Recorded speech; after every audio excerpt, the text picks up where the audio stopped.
Well, good evening, everyone, and welcome to our second of 3 monthly lectures on C.S. Lewis's book, The Abolition of Man. I'm David Beckman, the director of the Christian Studies Center of Chattanooga. And in our attempt to continue to demonstrate the importance and relevance of Christian thinking for our culture today, we're reading through one of the most important books on cultural and anthropological philosophy written in the last century. Commenting on the second chapter tonight is Dr. Matthew Melton, Dean of the College of Arts and Sciences and Professor of Humanities and Communications at Lee University. Dr. Melton holds an MA in journalism and a PhD in rhetorical criticism. In addition to administration at Lee, he has taught courses in media and culture, Christianity and communication, and humanities through the classics for more than 25 years. Dr. Melton's published work is mostly in journalism. Other writing has focused on introducing undergraduates to the liberal arts, always a challenge. His research interests lie in the intersection of faith with persuasion, that's where the rhetorical stuff comes in, popular culture, and community life. He has taught a course on the works of C.S. Lewis for many years, which includes a trip to Oxford to visit places associated with Lewis, including his home, the Kilns, which is where Dr. Melton and I met when my wife and I were living there. And of course, when you're living in another country, it's always fun to meet people from home, and it was a joy to have Dr. Melton and his students with us and to begin what has become a lasting friendship. Tonight, Dr. Melton will present our second lecture on the Abolition of Man, the title of which is, and being a Star Wars fan, I love this, "This is the Way: Moral Law and the Problem of Selective Skepticism." Let's now welcome Dr. Melton. Thank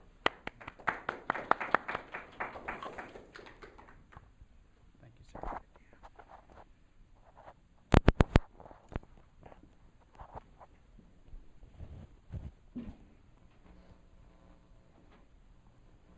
Stick that in here. Is that going to work? All right. Well, good evening, everybody. It is great to be here.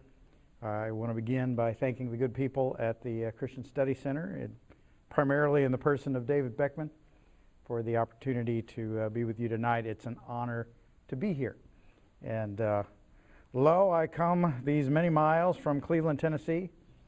A long, long journey, as they say. And as you've heard, I serve in the unenviable capacity as a college dean. An administrator whose opportunities to dabble in scholarship are few and far between. So I am very, very grateful for the opportunity to take a break from office administration, and which is sometimes a Promethean task.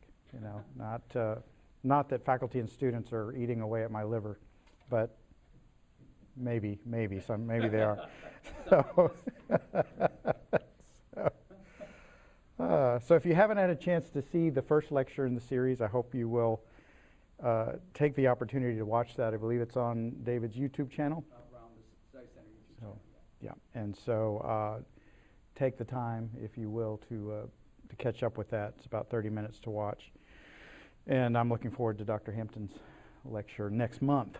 So, which brings us to tonight and my presence with you. And if you're wondering who the heck I am, and why you've never heard of me, never fear, I'm asking myself the same thing. Who is this guy? So I've had a modest, a handful of publications in my academic career. Nothing about C.S. Lewis, however. And I do have the distinction, if you can call it, as mentioned by David, that I have taught a course on C.S. Lewis every year, sometimes a couple of times a year, for about 12 years now. And so as part of that course, we visited Oxford and almost annually, and that is where we met David, and it was a wonderful visit. I believe we had on that visit one of your former students as well, yes, which was a great connection. So, but I've also meditated at the what is called the C.S. Lewis Nature Reserve, which is the name they have given the little pond in the back behind the Kilns, which is where Warnie and Jack used to paddle around in a little boat on occasion.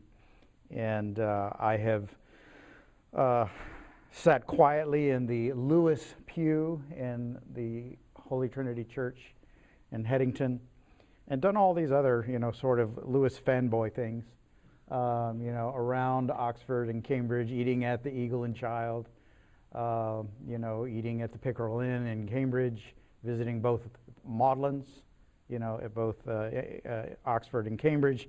I've even done the pilgrimage to the Wade Center in at Wheaton College, and these very hands, gloved hands, have held some of the volumes that were in C.S. Lewis's library. Ooh. I've met, conversed, and had coffee, tea, or lunch with several of the well-published Louisian scholars. I'm not going to drop any names here. The only name I'm dropping this evening is the person with whom I've probably had breakfast more times than anyone else in this room, and that would be David. So we're due for another Cracker Barrel visit in Ottawa. So by way of announcement, though, and the timing really couldn't be better, I will actually have a Lewis-related publication that will actually be released tomorrow, believe it or not. I was asked last year to be part of a symposium on what's known as the Syndicate Network, which is an online network dedicated to the introduction of new titles in theology, literature, philosophy, and biblical studies. And one such new title is The Fame of C.S. Lewis by Dr. Stephanie Derrick. And that is under discussion, started last week, is continuing this week. My essay response to her book will be published tomorrow, and then her response to my response, it will go on. And then there's another scholar who will be looked at next week. So I do absolutely recommend her book, The Fame of C.S. Lewis. It contains some fantastic new material, which is hard to do on Lewis these days, but some fantastic new material regarding the astonishing phenomenon that is the C.S. Lewis brand, primarily here in the United States. Of course, it is that brand that brings us here tonight for this series of lectures. So my task this evening is to take a look at Chapter 2 of C.S. Lewis's classic work, The Abolition of Man. And I must say, I will indeed have reason to mention The Mandalorian before the end of the lecture. So if that's the only reason you came, just hang on. We'll get to it. I will not repeat the great information that Dr. Cooper shared last month in the first lecture on the standing of this book as one of the most influential works of its kind in the 20th century. A simple Google search of the title will reveal a couple of things. One, this book is kind of a big deal. And two, scholars of all stripes are continuing to take a look at it, which is, again, one of the reasons we're here tonight. So, and another thing you might discover if you look online is that not everyone reacts to this book the same way. And as I said, I've been teaching this for over a decade. I can never predict how the responses are going to go. Some people really like it. Some people don't like it at all. We'll talk a little bit about that. So let's begin, however, with one very famous American and her reaction to this book. Ayn Rand, her marginalia on this book were discovered and published in 1995, but she actually wrote them somewhere in the 1940s. And as you may know, Ayn Rand was a contemporary of Lewis's and is often cited as the mother of American libertarianism. It's possible that her ideas have leaked into that particular brand of individualism that characterizes many American ideals. Dr. Cooper may have more to say on that. But you may recognize her as the author of Atlas Shrugged and The Fountainhead, two monumental works of political fiction that also make excellent doorstoppers, but huge volumes. So in her copy of Abolition, Rand underlined many passages and festooned the margins with exclamation points and question marks, an illuminating commentary with lines such as, "the old fool," "the abysmal bastard," "the abysmal scum," "the abysmal caricature posing as a gentleman and a scholar," "the incredible medieval monstrosity," "the cheap, awful, miserable, touchy, social, metaphysical mediocrity." There's worse than that, believe it or not, but the preponderance of the evidence suggests that Rand did not much care for the book. Astonishingly, toward the end, she calls Lewis out for making an ad hominem argument, which in debate terms means that he was calling people names. I've read Abolition a half dozen times, and and I've taught it, as I indicated, more times than that. And I have a confession to make tonight as a scholar. I can't say with absolute certainty that I fully understand it. Which is not something you want to tell your students, right? So, but many of my students have had the same response. You know, I don't really understand this book. Like a good professor, I lead them to resources that may serve to illuminate them, and I provide such explanations as I can. Many of us, however, even the scholars among us, when we encounter some of Lewis's more academic writings, find ourselves in the same position as a young colleague of his, John Walsh, when Lewis first moved over to Cambridge University in 1954 after 29 years at Oxford. So in trying to have a conversation with Lewis, Walsh noted, Lewis seemed not only to have read everything, but to have remembered it all as well. If one quoted, say, an obscure bit of Calvin, as likely as not he would continue or complete the quotation. He was the best read man I have ever met, maybe too well read. He would throw off a line of Euripides, not at all with the intention of displaying his learning, but in the simple optimistic belief that everyone had ranged across European literature from Homer to Kipling, just as he had done. So one gets the same sense when you read Lewis and you find yourself saying, was Matthew Arnold's Sohrab and Rostam really something I was supposed to have read at some point? Many other works like that. And we can all be thankful for people like Arend Smilde and Michael Ward, who put in so much time and energy making Lewis's more or less obscure references accessible to the reader.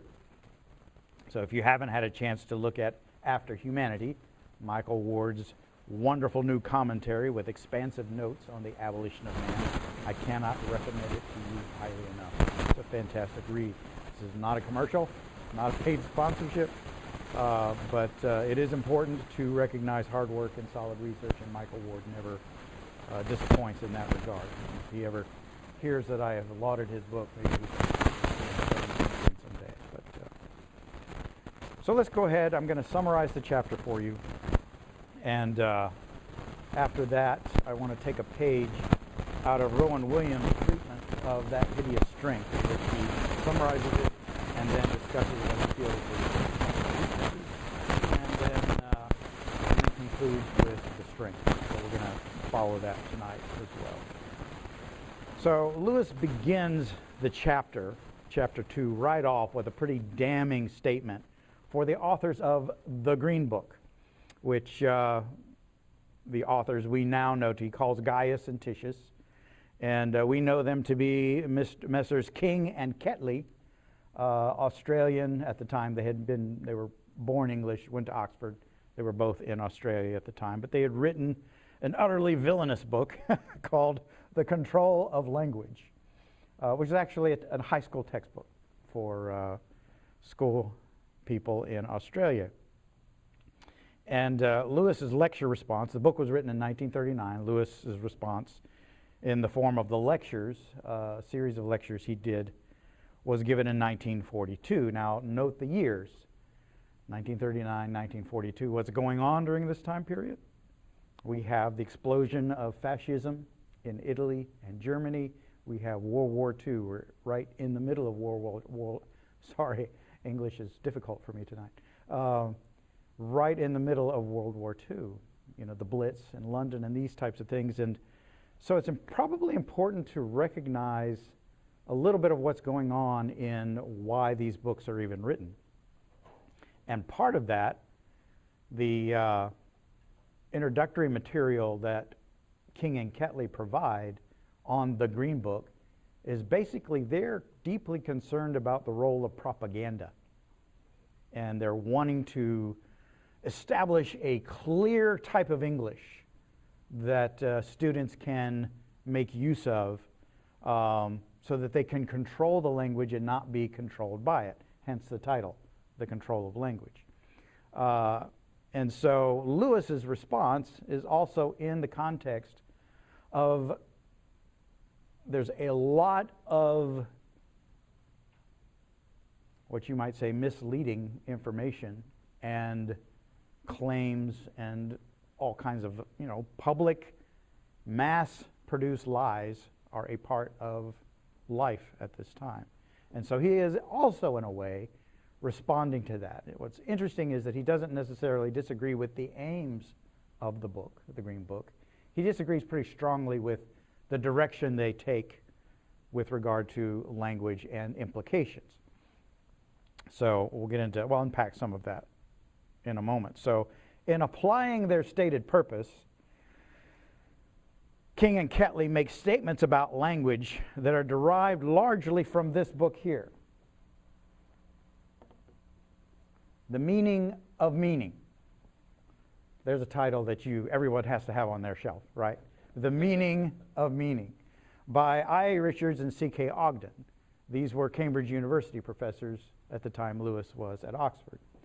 And so they had written a lot of thoughts in this book about language, about persuasion, and basically King and Ketley, had borrowed a lot of that and based a lot of their ideas on that. So in doing that, they overstressed, to Lewis's mind, the subjective nature of language and elevate the idea that language cannot really convey anything meaningful about values or virtues because statements of value and virtue are statements about things that aren't there. They aren't real. Do they therefore even have meaning? So this is one of the questions that's raised in the Green Book. It's also raised in The Meaning of Meaning.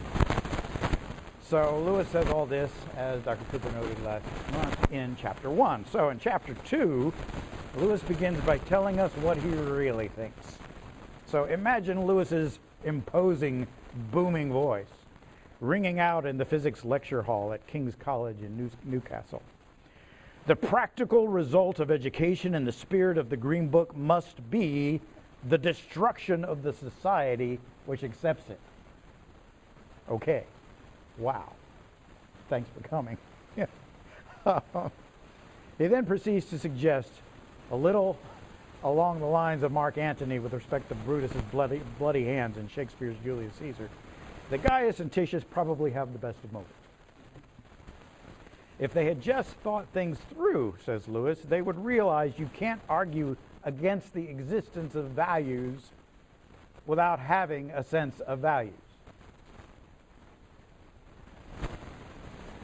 It's one of Lewis's favorite gotchas in a lot of his lectures and essays. And you'll find the argument at the very beginning of Mere Christianity as well. You can't argue anything, Lewis would say, without an underlying system of values. So here you are arguing against the existence of values, but there's an end value there somewhere, hidden, perhaps, Lewis says. So they are skeptics, Lewis says, but their skepticism stops when it comes to their own personal shibboleths, their own idols, their own ideals. Were they to apply their skepticism just a little more broadly, they might see how inconsistent they are. Lewis is at pains to demonstrate that for them, since they failed to do it themselves. So he launches in at length about what happens if you apply their thought to the widely accepted virtuous ideal of sacrificing for one's country, or laying one's life down for one's friends. Now you can think about Star Wars. Okay?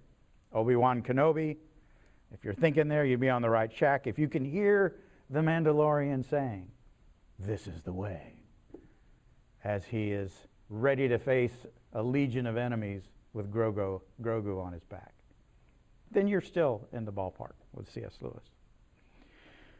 Lewis claims that you cannot praise a dying hero's action with any integrity or any meaning if the underlying virtue and value of the heroic has no connection to an objective truth, to a reality in which crucial values see a reflection in our often poor attempts to express it.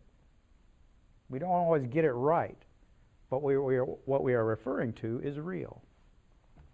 For Lewis, this argument pretty much is open and shut, and does for King and Ketley. And like the samurai hero who has struck the mortal blow to his foe and turns his back, he's ready to move on. And so he does move on, and he moves on to a discussion of why basic human instinct cannot be at the root of the human sense of values and virtues.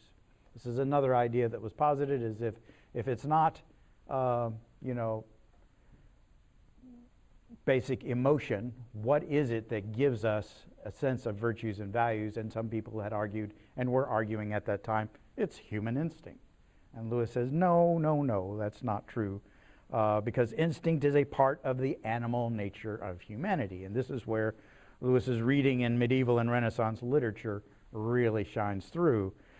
The classics across the board were all agreed on this point, as well as Greek and Roman philosophers, that when the human behaves like an animal, bad things happen. Remember your Bene Gesserit Gom Jabbar scene in Frank Herbert's Dune. If you show fear, you're not human. This human instinct that drives, is not human. It's animal. It's base. Instinct as an animal thing is a visceral response to stimuli that might vary depending on other stimuli, even leading to contradictory behavior. No, Lewis says, we cannot locate values within human instinct. So he then introduces the concept of the Tao, or the way, which is the title for the chapter. And he borrows this term from the Analects of Confucius. And he claims that this is a concept that delivers the only satisfactory answer to the source of human value and virtue, the existence of universal truths that humans have come to realize over long centuries of practice. They are simply, and perhaps not explicably, true. This is the way means exactly that. It simply is. Lewis adds that one does not need to be a person of faith to acknowledge the necessity for a priori truths. He confesses, I'm a theist. Actually, he says, I'm actually a Christian. But you don't have to be a theist or a Christian to acknowledge the necessity for truths that underlie the rest.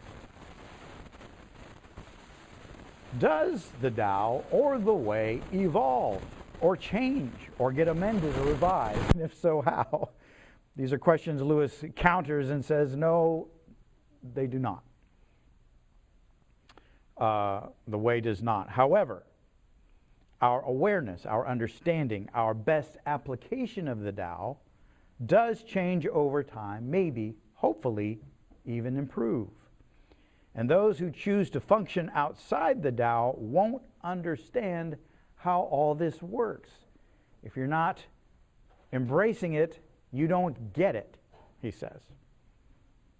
So if you want to join the conversation regarding the way, you must embrace it first. You can't operate from outside it. So that, in brief, is how Chapter 2 unfolds. And if some of it leaves you scratching your head, don't worry, you're not alone. So let's look at some possible weaknesses in this chapter. If you haven't had the opportunity to read J.R. Lucas's wonderful 50th anniversary retrospective lecture on the abolition of man, he was a British philosopher. He actually knew many of the personalities involved in the delivering of the original lectures. You should do yourself a favor and look up that lecture. Lucas, like Walter Hooper, passed away at a ripe old age just last year. And but like many who have read and thought about this book, Lucas largely affirmed its tenets and affirmed the arguments that C.S. Lewis was making, but with his added information, and he basically says that not all, in his view, not all of Lewis's approaches or examples in this particular chapter are necessarily clear or perhaps effective. So just kind of mentioning some of the things that he says, in addition to a few problems that I have with it. So I want to note just a few of those things. Firstly, one of the questions that is a legitimate question is Lewis really after Gaius and Titius? Is he really after King and Ketley? Or is there more to the story? Also, is Lewis trying to persuade anybody of anything? Okay, so Lucas suggests that Lewis was basically speaking to a very friendly audience at King's College, and he might have vilified King and Ketley a little too harshly.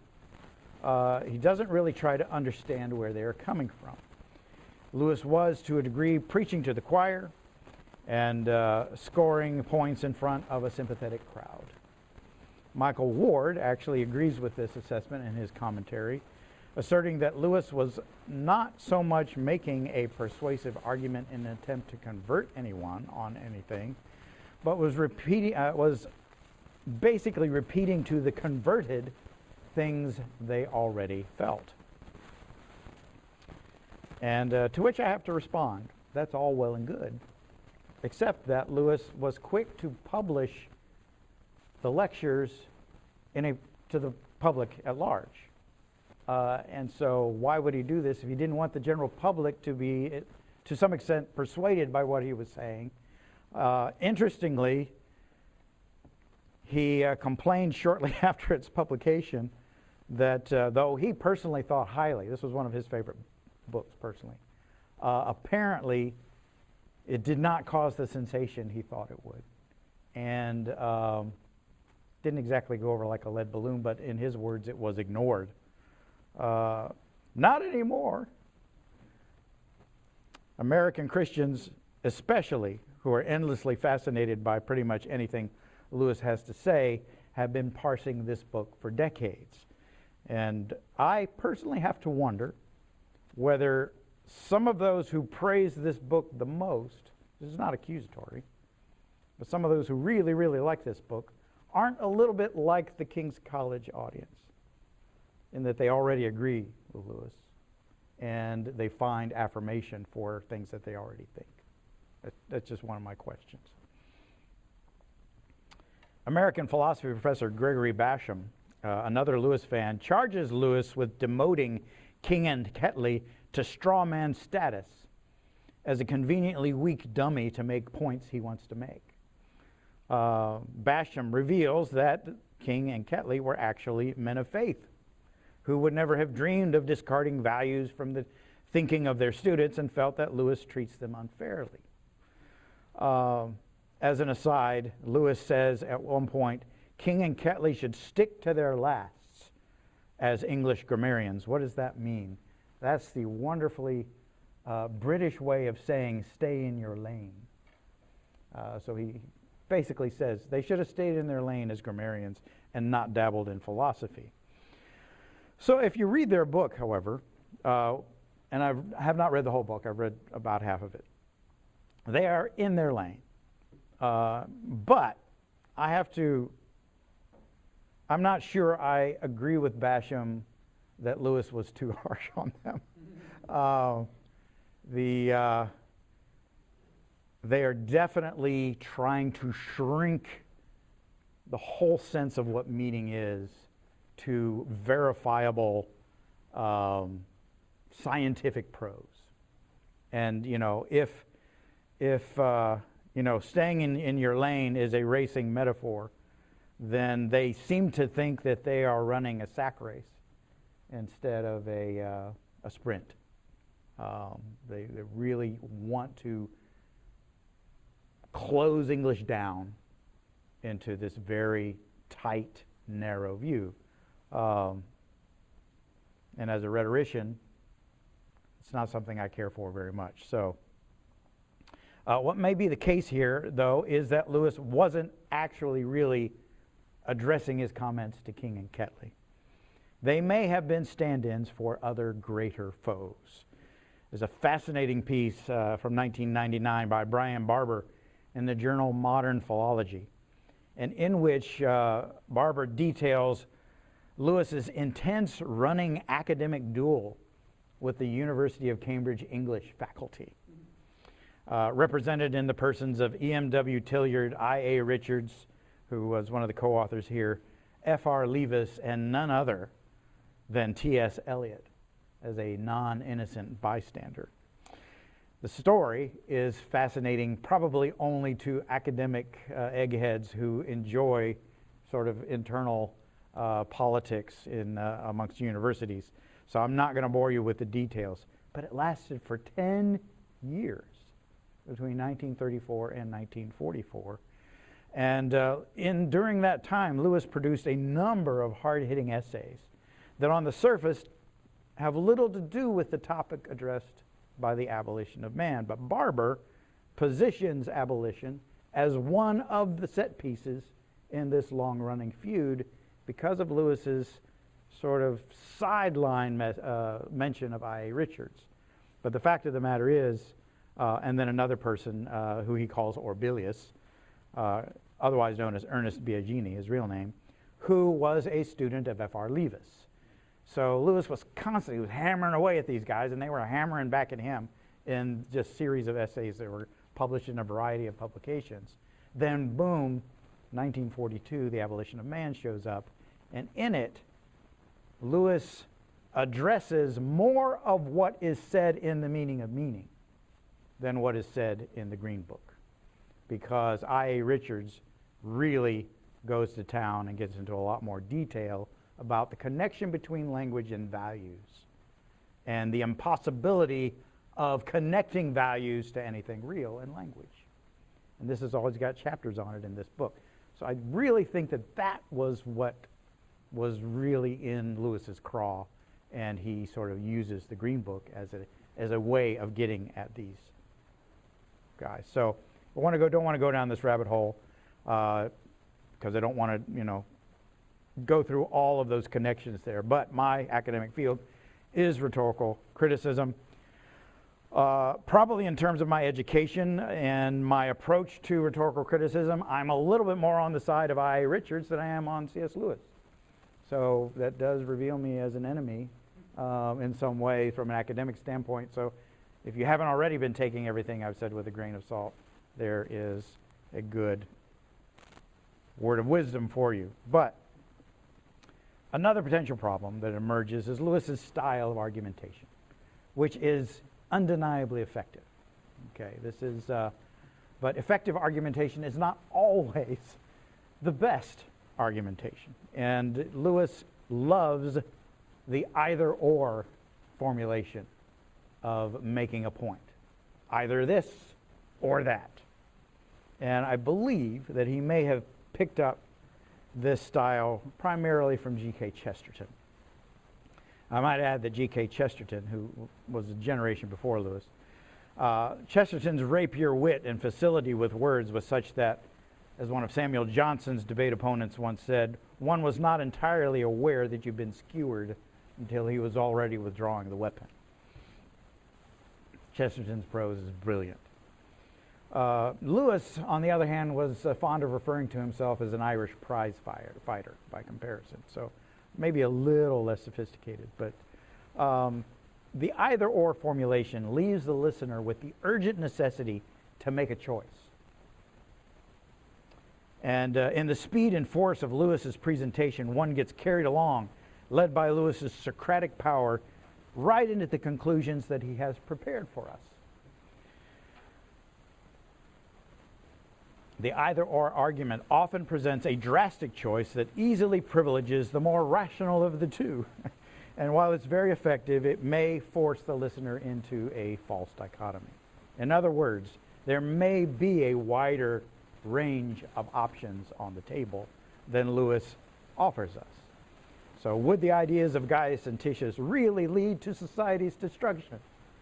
You know, you stop to ask, is that true? Will it lead to the utter undoing of the minds of the poor young schoolboys under King's and Ketley's care? Assuming that they are not numbskulls, probably not. So let me switch over now to some strengths. And just note, the two guys on the top, that's King and Ketley. And then those are I.A. Richards, F.R. Leavis, and E.M.W. Tilliard. I did not identify those, so my apologies. But so some strengths. One of the things that is generally true of Lewis's works is that he seems to have this very strange, almost prophetic prescience of the way things are going to unfold in the culture. And sometimes you wonder what information he was going on because he was so immersed in stuff from the past. But I agree with Lucas and many others beside who feel that one of Lewis's greatest strengths was this prophetic gift. And while as a rhetorical critic, at times I side with Ogden and Richards on the highly malleable personal uses and meanings of language. I do think language is probably a bit more flexible than Lewis will admit. I do believe that Lewis was correct in a way that strangely corresponds with the skeptical thought of David Hume, of all people, that we ignore the possibility of the way at our peril, as expressed so well by thinkers like Alistair MacIntyre, who wrote After Virtue, others like Richard Weaver, Kenneth Burke. All language is valorized, which is to say, language and universal values are unavoidably linked. Else, we would have very little of importance to say. So in terms of Lewis's warnings of the danger, we ignore it at our peril. We seem to be right there right now, with a flood of competing narratives that are actually shaping alternate realities before our very eyes. One now despairs of being able to assert a narrative to which we can all agree.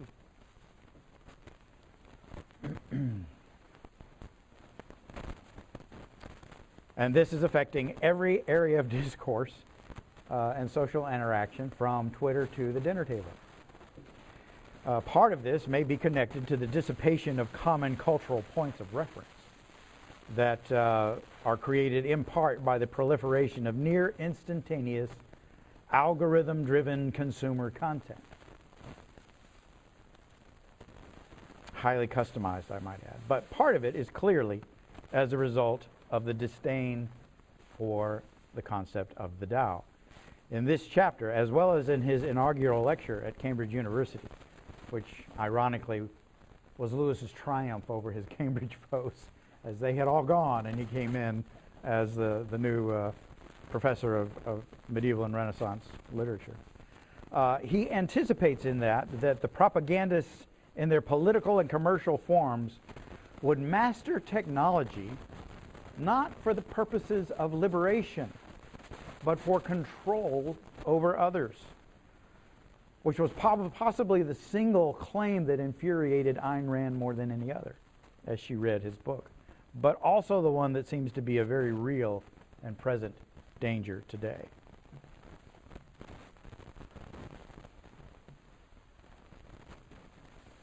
So I'd like to end with Rowan Williams' summation of his thoughts on that hideous strength, because they summarize for me kind of my thoughts on the abolition of man. So the overall balance on the sheet is still pretty favorable for the book. The flaws are more than compensated for by the depth of insight. I read it and reread it regularly, feeling not that I have to accept all the ideas in it, but as with much of Lewis's work, to use a phrase of his own, it is a mouthwash for the imagination at its best. Thank you.